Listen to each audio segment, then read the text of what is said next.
मुख्य संसदीय सचिव आशीष बुटेल ने जिला स्तरीय स्वतंत्रता दिवस पर बतौर मुख्य अतिथि शिरकत की। केलांग के पुलिस ग्राउंड में मुख्य अतिथि ने तिरंगा झंडा लहराया और पुलिस, होमगार्ड, आईटीबीपी, वन रक्षक तथा एनसीसी कैडेट द्वारा प्रस्तुत मार्च पास्ट की सलामी दी।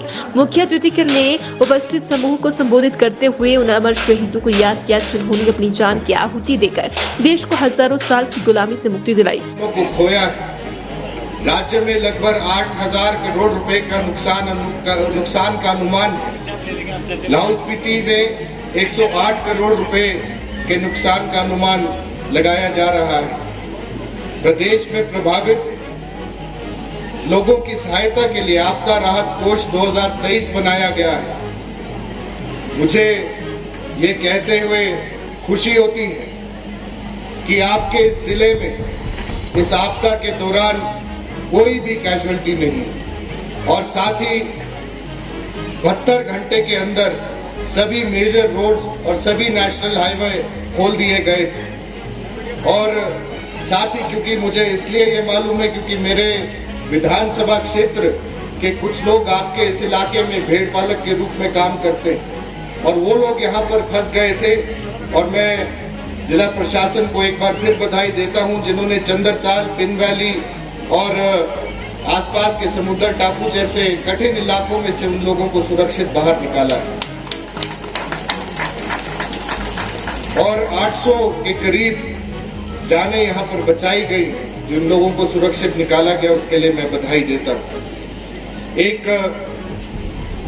मैं ये भी कहना चाहता हूँ कि जो पानी की सप्लाई 72 घंटों के अंदर दोबारा से शुरू कर दी गई थी और जो बिजली की सप्लाई है वो 24 घंटों के अंदर दोबारा से शुरू करने पे आप जिला प्रशासन को और सभी अफसरों को, सभी अधिकारियों को, सभी कर्मचारियों को मैं बधाई देता हूँ।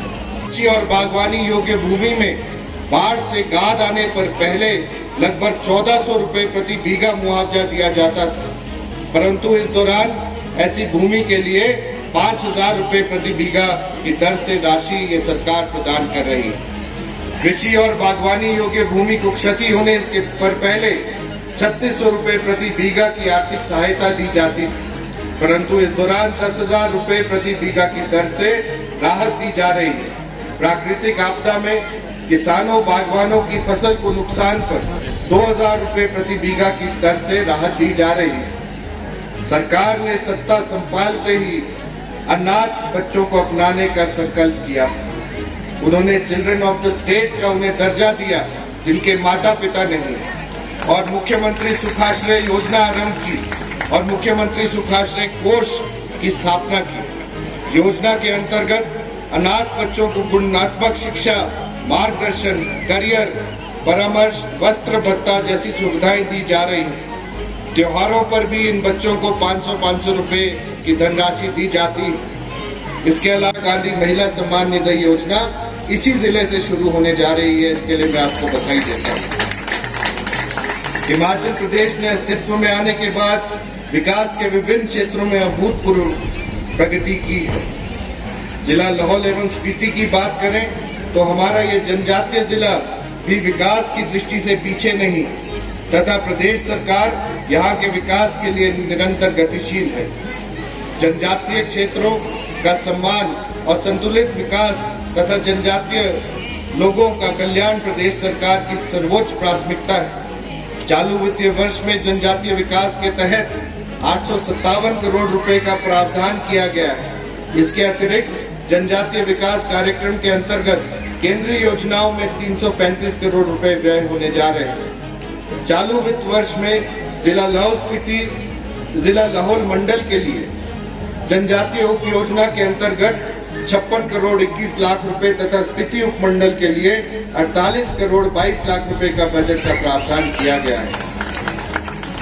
लोक निर्माण विभाग द्वारा जिला लाहौल स्पीति के लाहौल मंडल में सड़कों, सोलिंग, बियरिंग तथा टारिंग कार्यों के लिए वित्तीय वर्ष के दौरान जनजातीय उप योजना के अंतर्गत 5 करोड़ 57 लाख रुपए अव्यय किए गए।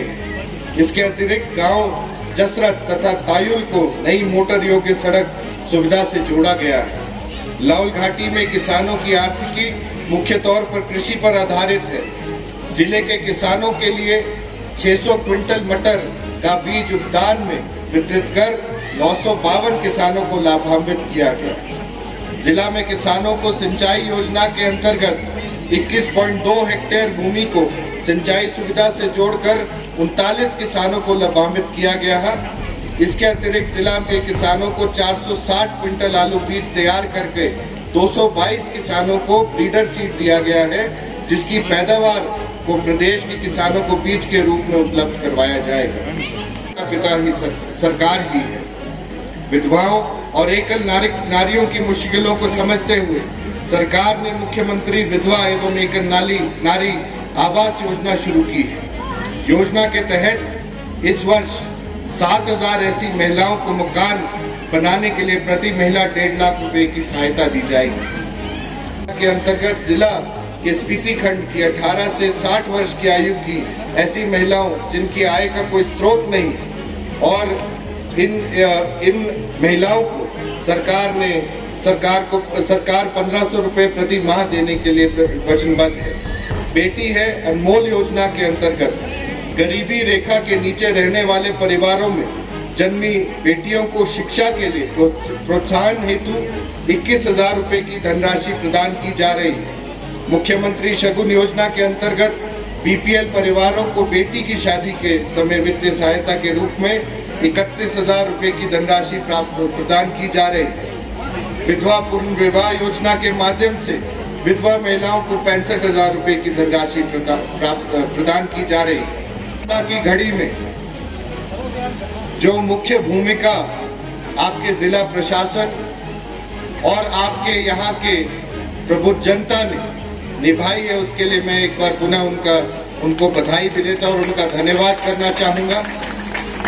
इस बार की जो आपदा पूरे हिमाचल प्रदेश पर आई है, इससे हम सब शोकग्रस्त हैं, लेकिन हम सबको अपने और अपने परिजनों के बचाव के बारे में आगे सोचना पड़ेगा और उनका देखना पड़ेगा। ज्यादा नुकसान ना हो, इसके लिए किसी तरह की हानि किसी की जान की ना हो, किसी के माल की ना हो, उसके लिए हमें कार्य करना पड़ेगा। मैं एक बार पुनः स्वतंत्रता दिवस के इस पावन अवसर पर आप सब जिलावासियों को हार्दिक बधाई एवं शुभकामनाएं देता हूं तथा उम्मीद करता हूं कि यह पावन दिवस हम सब के जीवन में नया उल्लास व उमंग लेकर आएगा। जय हिंद और जय हिमाचल।